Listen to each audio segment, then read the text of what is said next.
This is Jeanette Pincus, and it's Tuesday, December 2nd, and I've got the pleasure of interviewing Bonnie Whitman, and we're going to be discussing her folks, Thelma and Bernard Gerson, and the influence and leadership they had with our Jewish community keeping kosher. So Bonnie, first I want to thank you so much for sharing this. Oh, I'm so feel privileged to be able to share the story. Thank you. So I want to begin with your parents, if you have an idea, with their background, what made being kosher in Dallas and to help the community with it, why it was important to us. Right, that's very interesting because I've been thinking about that too, of why it was so important to them.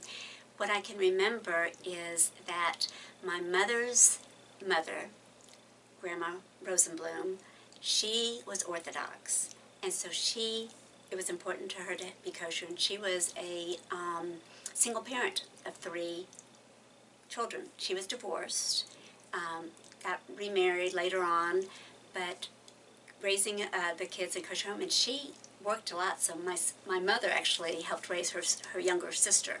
What community was this in? This was in Brooklyn, in Bensonhurst. So my older two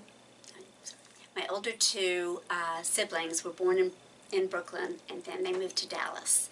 So having moved to Dallas, there wasn't much at that time in Dallas. There was Fromm's, which was the kosher butcher, way before Whitman, and that was about it. I think at the synagogues you could do kosher.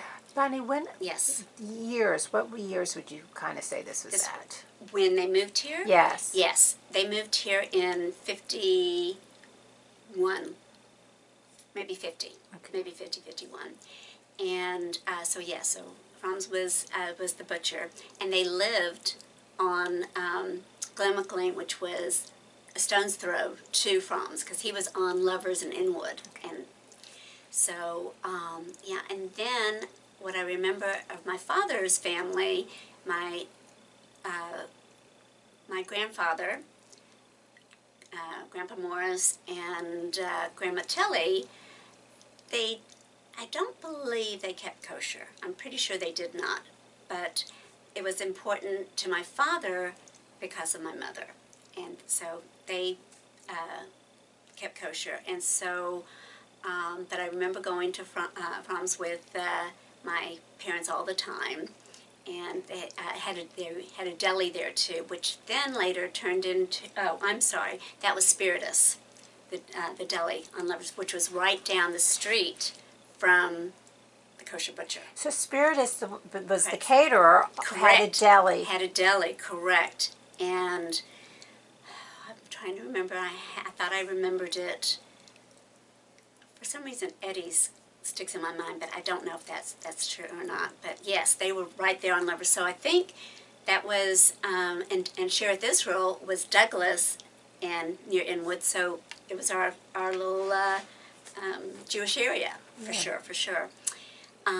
So let's fast forward, and my parents got very involved with the Akiva Academy, and so that would have been in 63.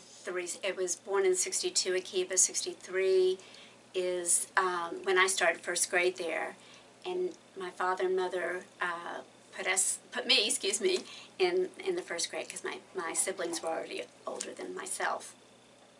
So imagine going to a Jewish day school, at the time the only Jewish day school in Dallas, Texas, and so certainly keeping kosher was very, very important to them, and being part of this community of this school, of this new school. So, and Akiva grew, each year it grew a grade. So I happened to be in the first graduating class of the Akiva Academy.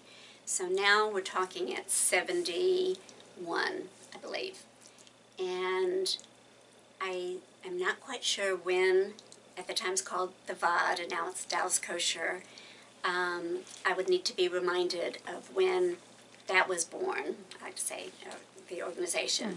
So there was also always something that oversaw kosher, but there wasn't an organization that did and tried to spread other either restaurants or places to have kosher events.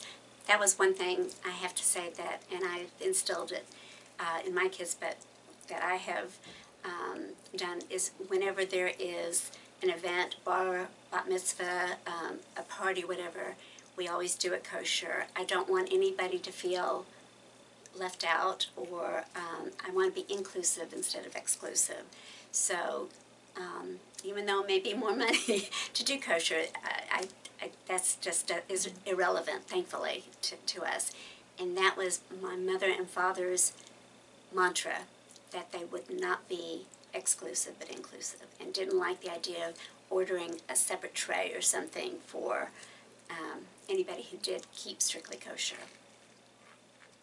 When we had an opportunity to speak with Jerry and Bill Finkelstein, your parents' name kept coming up, that they really did start. They were the leadership of VOD, of keeping it. Do you recall? I do, and I recall my father being president in the early 80s of the VOD, and at least 2 years. It could have been an extra term, but at least 2 years, because I believe that's the terms of the presidents.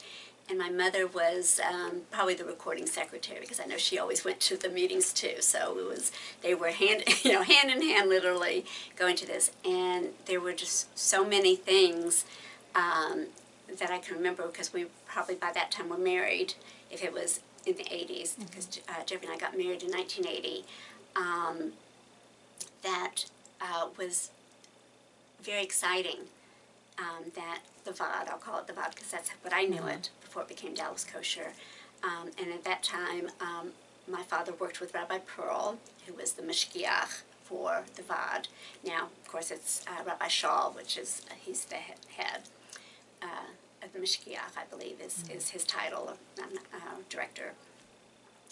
So, so bringing more, making it more aware, maybe making strictly kosher more available and aware in Dallas was something that my parents were committed to.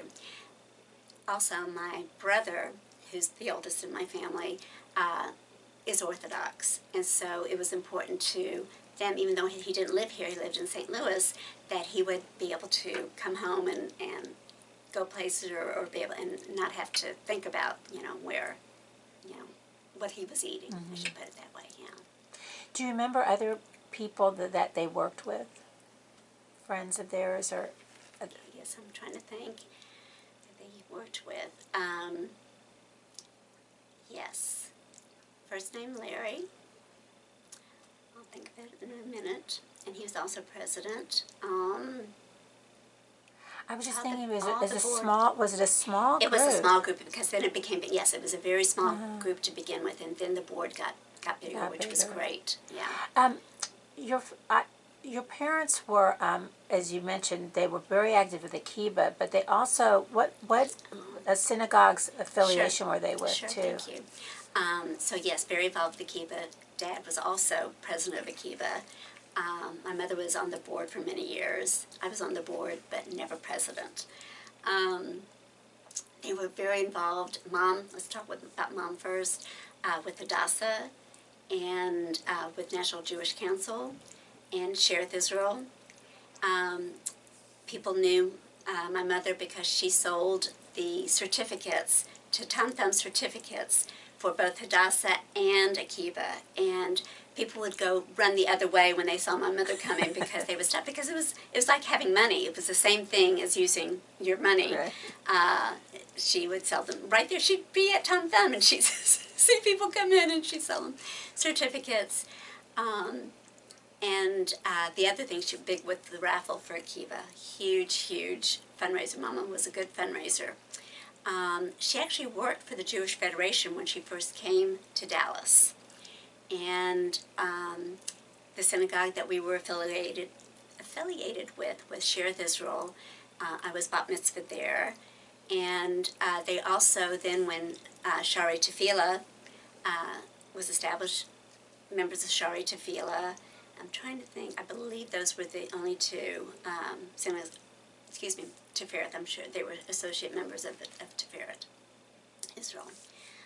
So everybody went to synagogue every Shabbat, every Saturday. And yours truly usually went with them until I went to, because I went to a kibbutz, graduated there, until going to high school, when it definitely wasn't as much, but I still went.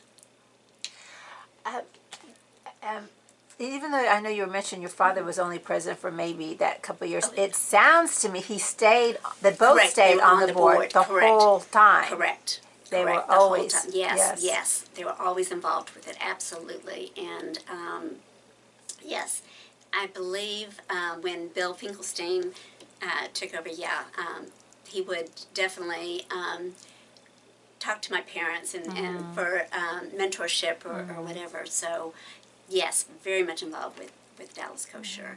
And it'd be interesting to see from when he started how big it went, how big Dallas Kosher grew, and how many, because there definitely were restaurants that came and went. Yes. I think I mentioned about Fromm's, came Reichman's, and then Reichman's when Debbie Jacobs Linksman took that over, and that was amazing. And I'm trying to think, that was the only kosher butchers that we were aware of until now. Little Right, and then pop-ups have come up. Albertsons and Tom Thumb Correct. went. That was Okay. much later on, but yes, they did. And the fact that they even had kosher things and went for Passover. I remember being very little, but then again, there wasn't that much back then either. And then every year it seemed like to grow. Now, when you go to Tom Thumb, at least that's where I get my Passover things. It's at least a couple rows of aisles, I should say, of things. Do you recall any when people would come and, like, I forgot what you were going to call it, but when people order yes. a bunch of things Oh and all yes, kinds it of was things. it was a yes, it Like was a co-op? co-op, Yes. exactly. So yes, so Mom and Dad had different feelings about that. She did get involved with the co-op but they didn't want to take away from the local butcher. And just like nowadays, if they do, people I think may still do co-ops, don't want to take away from Tom Thumb and it because then they may not provide anymore or find a reason to provide kosher for us. So but co-ops was definitely something. It definitely was more affordable, especially if you were buying a lot of. Can you describe what a co-op Yes, went? my understanding is families got together and placed an order, and usually it was about meat, because kosher meat is and was very expensive. And so these families got together, made an order, and I'm 80% sure it was either Chicago, New York. I'm not so sure, but I think it was Chicago that the food came out of. And somebody would be the house that would accept it all, and then they would divide it up, and pay for what it was that they had ordered. And yes, it was very convenient. And sometimes you could get things through the co-op that you couldn't get at Tom Thumb or Reichman's or wherever. So it has certainly served a purpose. I honestly don't know, because I don't buy from co-ops. I do buy straight from the horse's mouth, if you will. So I'm not aware of it, but I would hope that it still exists, because there has to be competition. Because I do remember that I recalling that there were co-ops, Yes. but I haven't had an opportunity of anyone to share that information. Absolutely. So thank you. I'm happy to. Happy to. So, just reviewing, is there anything else that you'd like to share? No, I just for myself, my family, I think keeping kosher was something that was instilled in me and kind of made me feel Jewish. It was the one thing that I guess made me different from others who were not. And even with Passover and things like that, when I went to a secular school, was able to keep it by my parents providing that for me. And I instilled that in my children, and I'm just very, very thrilled that to continue that legacy of keeping kosher at home. I have to say at home. Well, I want to thank you so much for sharing, because your parents said, as we were going through working with this, your parents' name, Thelma and Bernard Gerson, came up with everyone that we went through over the years. That makes me feel so great. They really, with their leadership and commitment to it, kept this thing going. And now it's wonderful what we've got going on in the community today. Right. But it was from them that we were able to Right. grow. Thank you. So- And it was the word you just used, commitment, definitely describes them. And with Judaism in general in Dallas, Texas. Yeah, definitely. Thank you so much. It was great to speak with you. Thank you.